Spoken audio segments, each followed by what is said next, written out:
in between all the next festing and this just perpetual circle of indie games I've been covering with Bullet Heaven Festival starting real soon, I still want to do a critical thought specifically horror and Halloween related. For today's video, I want to discuss why horror is a lot harder than it may sound or you may have seen in order to do the genre right.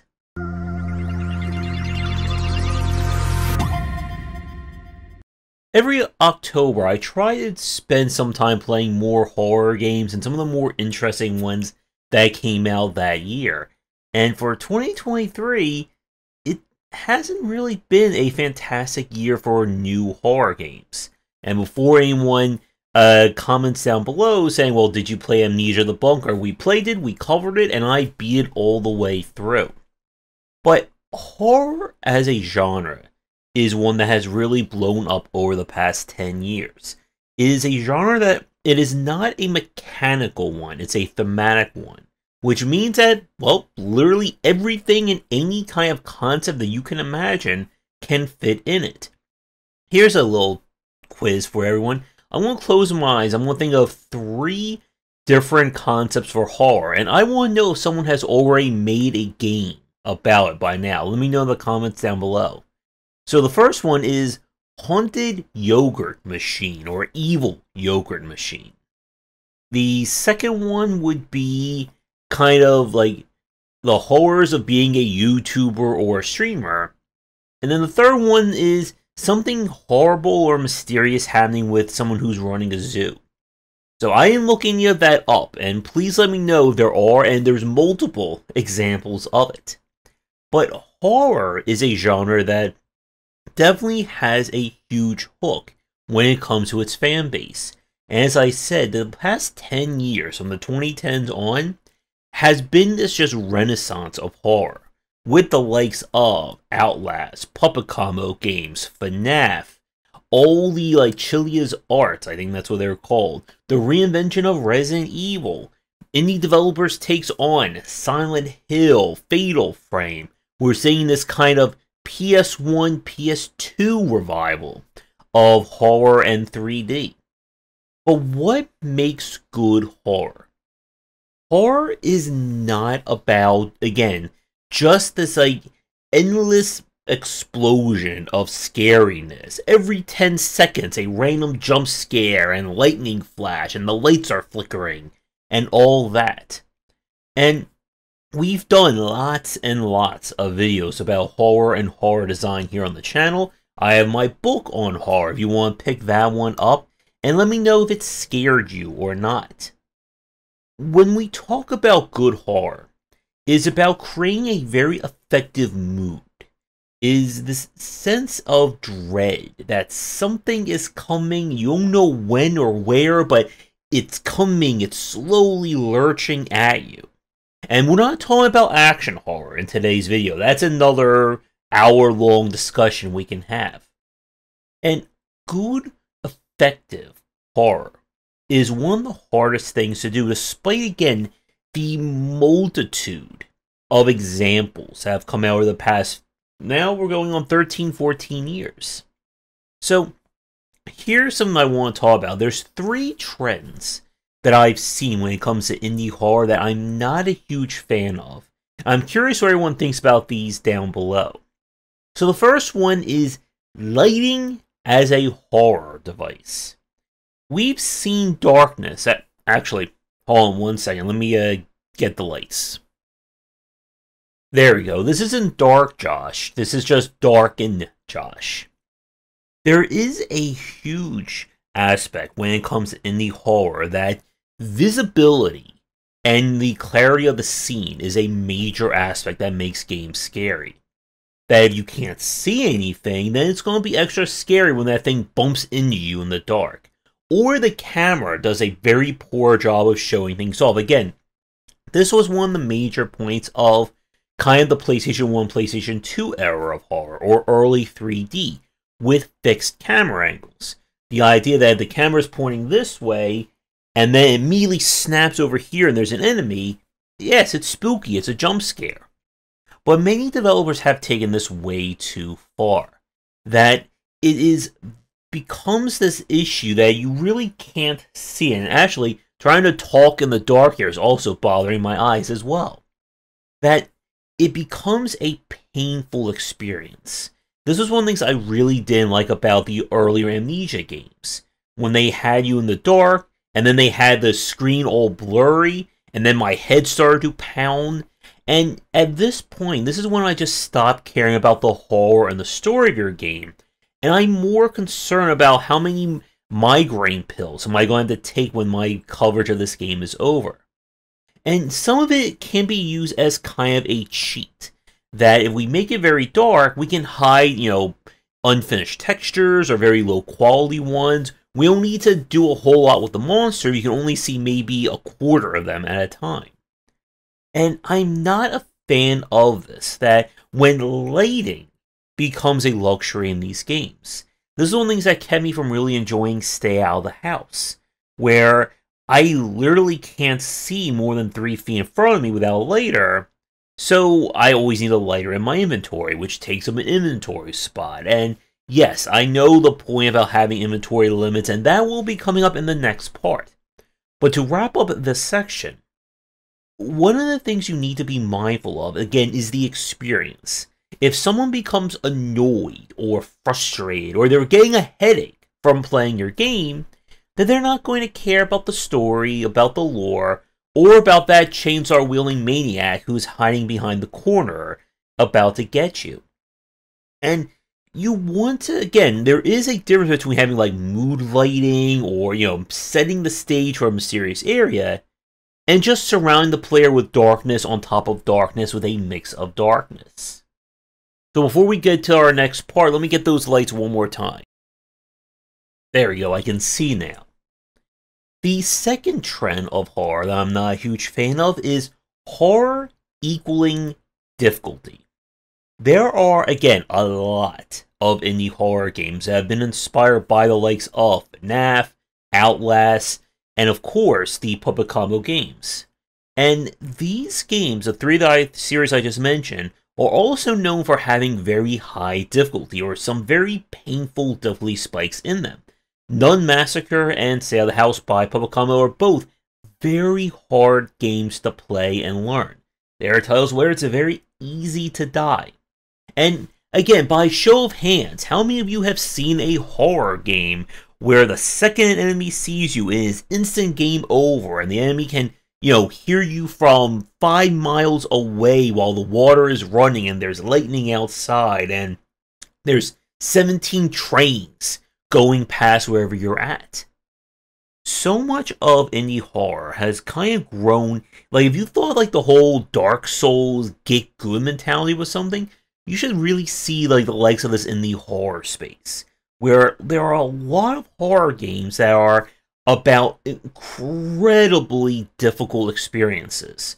World of Horror that just released at one point, which I need to do a review on that one, it's not going to be that scary, is a really good example of it.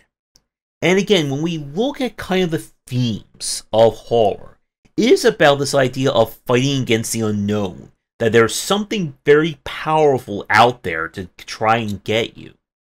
But when it turns into this exercise of frustration, or this idea that if I don't play your game exactly 100% the perfect way, then I just lose immediately, then we get into a different kind of frustration. And that frustration is that the game becomes repetitive. You see, while difficulty and challenge are certainly aspects of survival horror, action horror, stuff like that, the repetitive nature, or just the linearity of games, is a surefire killer, pun intended, of a horrific experience. If I know every time I walk past this one green door, or if I pick up this one item, the enemy's right behind me, it loses that mystique. And this gets at not so much a trend, or one of the 3 trends I want to talk about, but another aspect of kind of lesser horror or mistake developers make, and that is the kind of haunting or haunted house theme. That the horror is only meant to be experienced one time. And this is where we get to this very jump scare, very event trigger focused horror. I walk into a room. Hey, there's a window over there and the lights are flickering. I'm sure if I walk over there, nothing's going to spook me. Or again, raise your hand or leave a comment down below if you've played a horror game where there's an item directly in the middle of the room and you go and you pick it up, and the second you pick it up, something spawns behind you. Or there's a jump scare, or the lights flicker, or there's a loud scream, or anything like that. And when the player becomes accustomed to all these things, and they know that X will always lead to Y scare, the game loses a lot of that mystique. And to make things worse, so many developers have copied from the same book of horror that even if you're playing a game for the first time, you know, okay, long hallway, I am at the end of it, or a light switch, somebody's going to get me at the end of it. And this is why, for a lot of horror games, that the repetitive nature just loses it for me. And even if you have some randomization, stuff like the mortuary's assistant, the idea of randomly placing items around that the player needs, it still is this situation where, okay, in order to win, I need X, Y, and Z to happen. So, once I find X, Y, and Z, the game is over. And even if you randomly place items, if the player's options are incredibly limited, then you're just still creating a repetitive experience. The only difference is how long the player is going to need to spend before things open up. And horror tends, for some reason, gets around, or it kind of ignores the idea of good progression. And part of that is, again, the issue when it comes to the power dynamics of horror, that the player is supposed to feel weak. But if they feel too weak, if the game is too linear because of it, then it just becomes boring. Yes, it's scary when that character sees you and then they scream and they start chasing you. But if that happens every 3 minutes, or I have no way to stop and no way to actually kind of soak in the atmosphere and try to figure out what's going on, the game tends to lose it for me. And as one final point before we move on to the third example, when you're also dealing with something that is incredibly kind of railroaded, as in, hey, this is a 5-hour game, but for the first 2 hours, we're not going to have anything actually hit you. We're just going to have the illusion that there's something out there. So, the enemy appears behind a locked door or a gate. Yes, you'll have like a chase sequence, but it's completely railroaded. Again, these are issues when it comes to good horror and good pacing. You want the player to feel like there's always this element of danger. If they know that there is nothing that's going to actually get them for the first hour or 2 hours of your game, then again, so much of the mystique and the kind of atmospheric building of horror is lost. And once you lose this, for any point that we mention ones we're not covering, then the entire experience is gone. So with that, the third point, now this one, even though I'm not a huge fan of it, I'm not so much against this. I think there are some really good aspects of this. And that is the idea of short form or kind of anthology horror. Another aspect that we've seen from plenty of indie developers is developing a short form horror game. And when we say short form, we are talking 30 minutes or less. Sometimes 10 minutes or less. And there are plenty of indie developers and indie streamers and YouTubers who love these games. This idea that you can pick up a game and 20 minutes, it's a scare, you get one maybe good thrill of it, and then it's done. I'm not a fan of these personally because they oftentimes kind of build up to maybe 5 seconds of something interesting, and then the game is over. And it oftentimes feels like the game is over just before it starts. But as I said a few minutes ago, even though I'm not a fan of this trend, I do think there are some good elements of this. It allows developers to really get experimental and weird with their horror. And again, one of the hardest aspects of good horror design is effective pacing. It's why you can't just say every horror game should be 8 to 10 hours long. I just gave a lot of indie developers a heart attack with that sentence. And there's a lot of short-form horror or very experimental horror that you can't create an experience that around this that's going to be also a 20 to 30 hour long game. We've seen stuff like the Pony Island. There was like a golf game that came out this year. There's lots of RPG Maker based horror games as well that follow this MO. And when you're trying to focus on story, or again, an effective atmosphere and pacing, being able to just say, I'm going to make 20 spooky-filled minutes for the player is not that bad.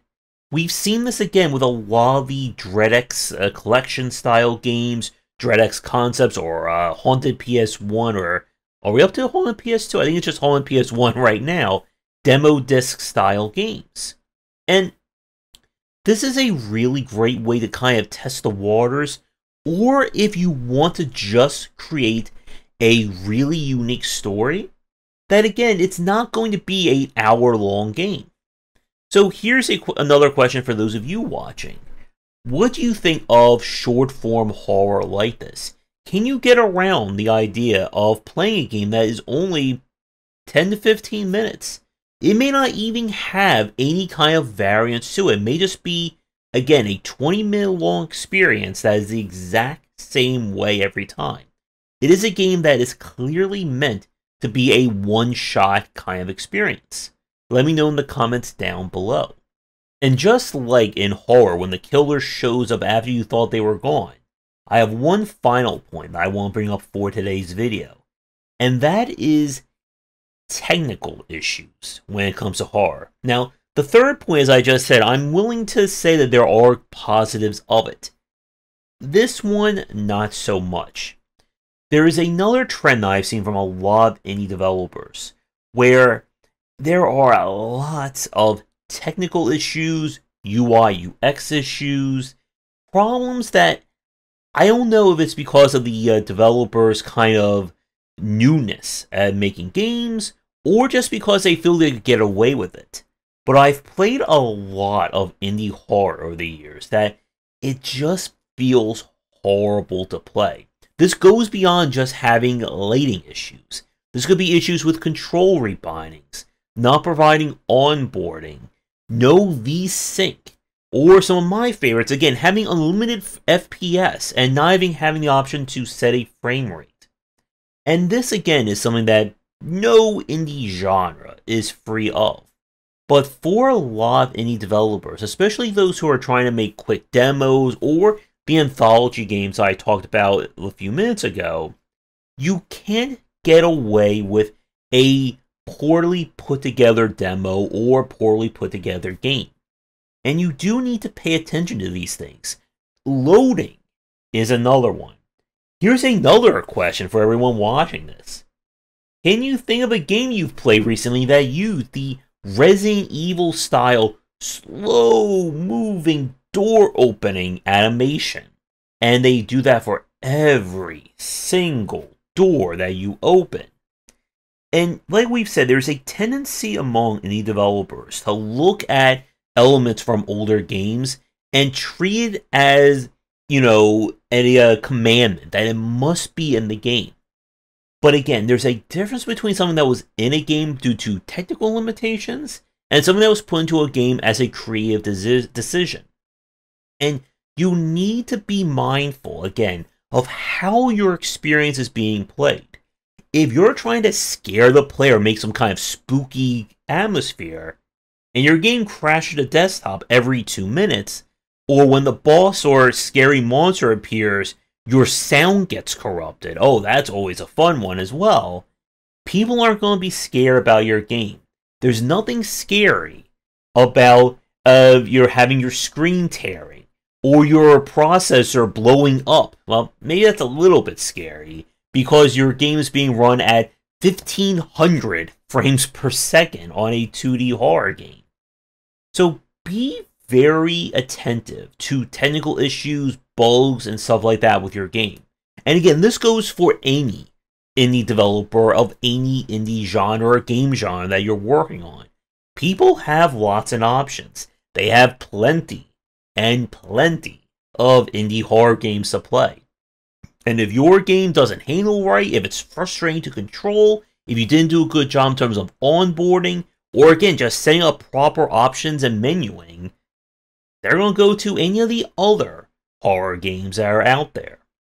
So, to wrap things up, horror is a genre that it takes a very specific design to do right. It's very easy to do it wrong, or to make something that it looks scary but it's just frustrating to play and no one wants to deal with it. But to make something that is effective horror, something that's not only going to scare people, but it's going to be engaging as well, that takes a good designer and a good writer. Because you can have a game that is very mechanically deep, something that is so fantastic to play, but it's just not scary. You could have a game that is incredibly atmospheric, so moody that the players will have nightmares about your story when it's over, but also controls horribly, has very bad texture popping, and it crashes every 5 minutes. To do horror right, it is not about just making something that's incredibly difficult or something that is very easy. It's about creating an experience, again, that invites the player to explore this world. To have this understanding that something is, in the corner of their eye or in the back there, just not right. And you don't know when it's going to happen, but it's going to happen. And again, that something that's going to happen should not just be 37 jump scares one after another. Because no matter how many YouTuber reaction compilation videos you can watch of people doing the same kind of reaction to the same horror, that doesn't create a really solid horror game. So for those of you watching this, can you think of some really good examples of horror that have come out lately that have done a good job of kind of balancing that scale between solid mechanics and solid story and atmosphere? And are there examples of horror that you particularly don't like, or those that kind of broke the 3, or I should say 4 points that I mentioned in this video?